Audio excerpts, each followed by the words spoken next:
Assalamualaikum warahmatullahi taala wabarakatuh. Kami dari Kumpulan 8 PDPP Tahfiz diberi tugasan untuk membincangkan tentang satu kemahiran, iaitu kemahiran penutup dalam proses pengajaran dan pembelajaran. Nama-nama ahli kumpulan kami iaitu yang pertama, saya Muhammad Hafiz Imran bin Mazlan. Yang kedua, Abdul Rahman bin Muhammad. Dan yang ketiga, Wan Zulhilmi bin Wan Salpiyahudin. Sebagai pengenalan, kemahiran penutup dalam proses pengajaran dan pembelajaran adalah bahagian yang terakhir, yang mana ada kemahiran-kemahiran yang lain seperti kemahiran pembukaan, kemahiran dan lain-lain lagi kemahiran yang mana menjadi suatu proses yang akan mencorokkan pengajaran dan pembelajaran seseorang guru dalam bilik darjah. Kemahiran penutup pelajaran sama juga pentingnya dengan kaedah memulakan pengajaran untuk menentukan bahawa pengajaran guru itu berkesan dan berjalan lancar. Penutupan pengajaran yang baik akan meninggalkan kesan yang sangat-sangat berkesan di lubuk hati para pelajar kita. Apabila kita seseorang guru itu mahir dalam kemahiran ini, sudah pastinya akan menambahkan minat kepada pelajar-pelajar untuk terus belajar apa yang kita ajar dalam bilik darjah. Mahupun pembelajaran itu dijalankan secara formal ataupun tidak formal, kemahiran penutup ini sangat-sangat penting bagi melahirkan rasa minat, bagi melahirkan rasa konsistennya sesuatu proses pengajaran itu. Maka proses kemahiran penutup ini amat wajar sekali dimahirkan oleh seseorang guru itu, dan seterusnya melahirkan pelajar yang cemerlang, gemilang dan terbilang. Seterusnya, bagi objektif kemahiran penutup ini, di antaranya iaitu menarik perhatian murid terhadap apa yang baru dipelajari supaya mereka mendapat satu gambaran yang lebih jelas dan menyeluruh. Apabila seseorang guru itu menggunakan kemahiran penutup dengan baik, maka apa yang akan dipelajari oleh pelajar, apa yang telah dipelajari oleh pelajar akan lebih jelas kepada para pelajar untuk memahaminya. Yang kedua, mengukuhkan konsep atau kemahiran yang baru dipelajari dengan merumuskan fakta-fakta yang penting atau memberikan kerja bertulis. Jadi pelajar itu akan lebih mudah untuk merumuskan fakta-fakta penting yang mana mereka akan menterjemahkan apa yang telah mereka pelajari melalui kerja bertulis yang diberikan oleh seorang guru. Yang ketiga, kemahiran penutup ini dapat mewujudkan perasaan pencapaian dan kejayaan dalam kalangan seorang murid. Yang keempat, kemahiran penutup ini dapat menggunakan aktiviti penilaian untuk mencapai objektif pelajaran serta aktiviti yang mana seorang guru dapat menilai sejauh mana objektif dalam pelajaran itu tercapai kepada seorang pelajar. Yang kelima, pengajaran dan pembelajaran yang efisien. Pelajar dapat membuat pengubahsuaian, membaiki serta meningkatkan prestasi pembelajarannya pada masa hadapan. Yang keenam, kemahiran penutup ini membolehkan seorang guru untuk membuat pengubahsuaian terhadap pengajarannya. Apabila seorang guru itu mahir dalam kemahiran ini, dia dapat mengubah suai pengajarannya dari semasa ke semasa, dari baik ke lebih baik.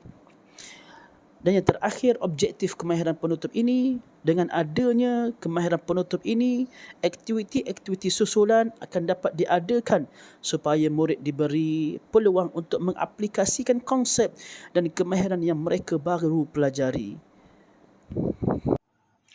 Bismillahirrahmanirrahim. Assalamualaikum warahmatullahi. Menyambung perbahasan kita pada kali ini, iaitulah pada tajuk kemahiran penutup dalam proses pengajaran dan pembelajaran.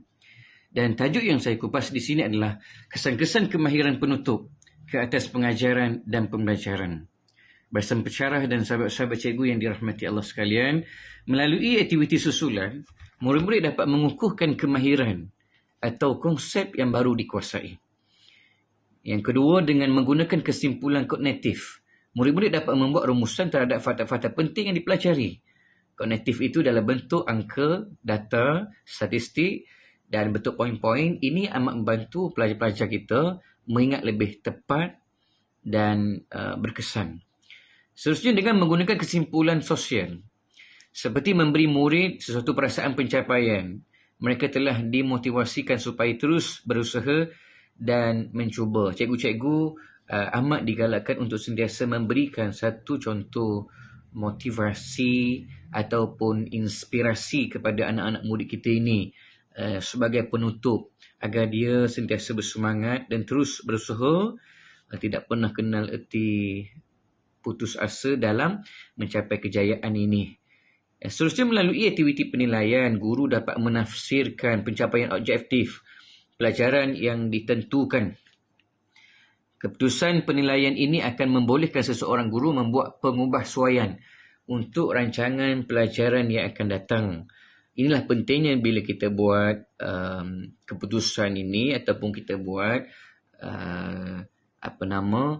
kesan kemahiran penutup ini, sebab untuk kebaikan atau tambah baik sesi pembelajaran kita yang akan datang.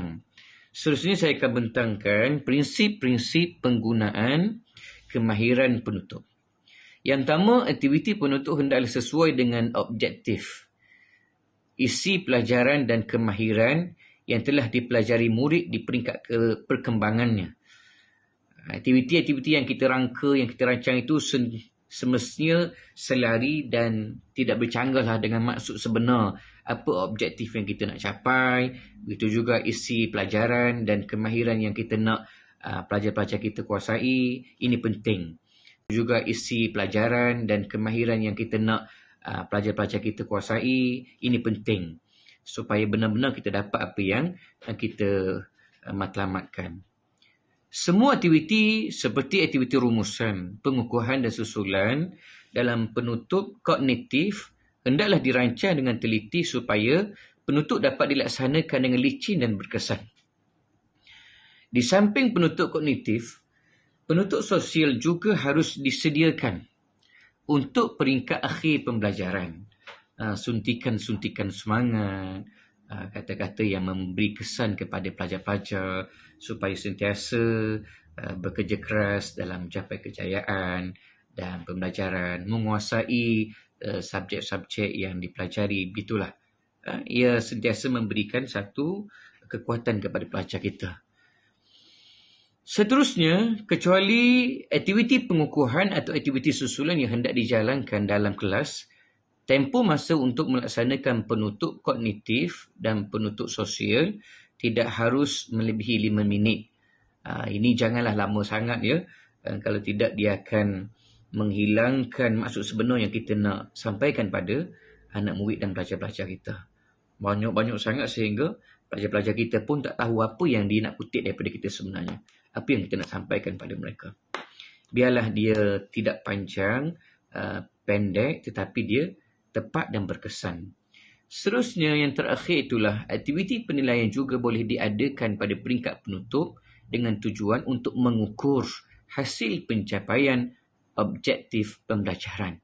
Ini yang seberingkas yang sempat saya kupaskan pada petang ini pada dua topik yang kecil, iaitulah kesan kemahiran penutup ke atas pengajaran dan pembelajaran.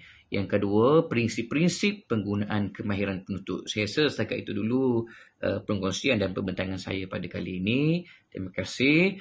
Jazakumullah khairan jazak. Assalamualaikum warahmatullahi wabarakatuh. Assalamualaikum warahmatullahi wabarakatuh. Nama saya Wan Zulhilmi bin Wan Salbihuddin. Saya akan sambung pembentangan kumpulan kami pada kali ini ialah jenis kemahiran penutup. Okey, sebelum saya meneruskan pembentangan, suka saya terangkan jenis kemahiran penutup ada dua. Yang pertama penutup kognitif, yang kedua penutup sosial. Okey, maksud penutup kognitif ialah mengarah kepada pengukuhan yang telah dipelajari dan memfokuskan perhatian murid kepada fakta-fakta yang telah dipelajari. Yang kedua, kemahiran penutup sosial ialah komponen kemahiran yang berkaitan dengan perkaitan sosial murid di dalam kelas. Okey, seterusnya saya akan huraikan apakah yang dimaksudkan dengan penutup kognitif.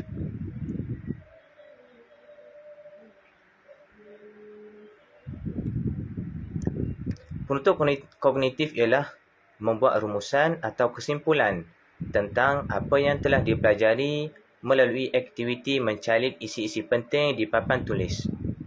Yang kedua, memberikan kerja tulis di dalam bilik darjah. Yang ketiga, memberikan aktiviti penggayaan kepada murid. Yang keempat, menyoal isi-isi penting yang telah dipelajari. Okey, untuk yang mudah kita faham, maksud penutup kognitif ialah contohnya macam mana murid untuk apakah yang murid telah faham yang mereka pelajari pada hari ini. Contohnya kan kita bagi kerja pada murid kan. Contohnya saya mengajar tentang bab mim sakinah. Adakah murid telah faham apakah yang dimaksudkan dengan mim sakinah? Kan, apakah yang dimaksudkan dengan ikhfa syafawi? Apakah yang dimaksudkan dengan idgham syafawi? Dan seterusnya. Kan, iaitu rumusan kesimpulan tentang apakah yang telah murid faham berkaitan tajuk yang mereka pelajari pada hari tersebut. Okey, maksud penutup sosial ialah menekankan kepada memberikan suatu perasaan pencapaian kepada pelajar supaya mereka ingin terus belajar. Dan yang kedua, sentuhan perasaan ini mereka tidak akan putus asa menghadapi masalah dalam pembelajaran. Okey, maksudnya ialah ia berkaitan pencapaian pelajar. Apakah pelajar tersebut memahami atau tidak PNP pada hari tersebut. Apakah mereka faham? Dan begitu juga macam mana cara untuk kita akhirkan kelas kita pada waktu tersebut. Contohnya, dan sebelum kita habiskan pembelajaran pada hari tersebut, apakah yang pelajar telah faham? Kan? Macam mana saya beritahu tadi, iaitu bab mim sakinah. Adakah pelajar tersebut faham? Apakah ta'rif mim sakinah? Apakah hukum mim sakinah? Dan sebagainya. Dan juga sentuh bahagian perasaan. Kan? Betapa perlunya untuk para pelajar ataupun apatah lagi mereka yang hafal Al-Quran supaya mereka mengetahui hukum-hukum tajwid, kan, dan sebagainya, kan, berkaitan dengan perasaan perlunya.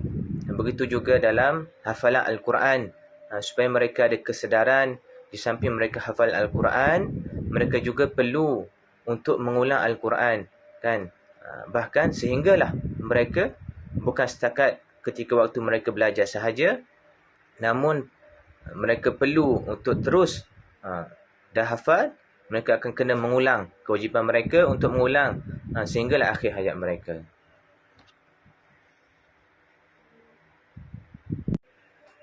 Okey, seterusnya saya akan menunjukkan satu contoh borang bimbingan kemahiran penutup.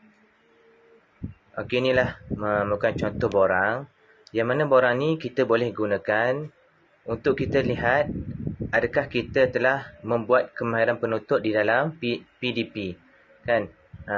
Komponen dan yang pertamanya komponen dan kriteria kemahiran penutup. Ada sesuai, ada tidak sesuai dan tidak ada. Okey, yang pertama perkaitan kognitif. Yang pertama membuat rumusan. Adakah kita telah membuat rumusan ketika kita mengajar dalam kelas? Yang kedua, mengulangi isi-isi penting ketika waktu PMP dalam kelas. Yang ketiga, menjalankan aktiviti penilaian. Yang keempat, mencadangkan aktiviti susulan. Yang kelima, menjalankan aktiviti pengukuhan. Kan, yang ni kita boleh buat ataupun kita boleh juga untuk tengok pelajar-pelajar kita, adakah mereka faham waktu kita mengajar mereka di dalam kelas, kan? Kita tanya mereka, kan? Ataupun kalau tak pun kita sendiri yang nilai, kan? Macam mana pelajar kita sudah faham ke? Adakah kita membuat rumusan ataupun ulang isi-isi penting ketika waktu pembelajaran di dalam kelas. Yang khususnya perkaitan sosial. Yang pertama, menimbulkan perasaan pencapaian pelajar.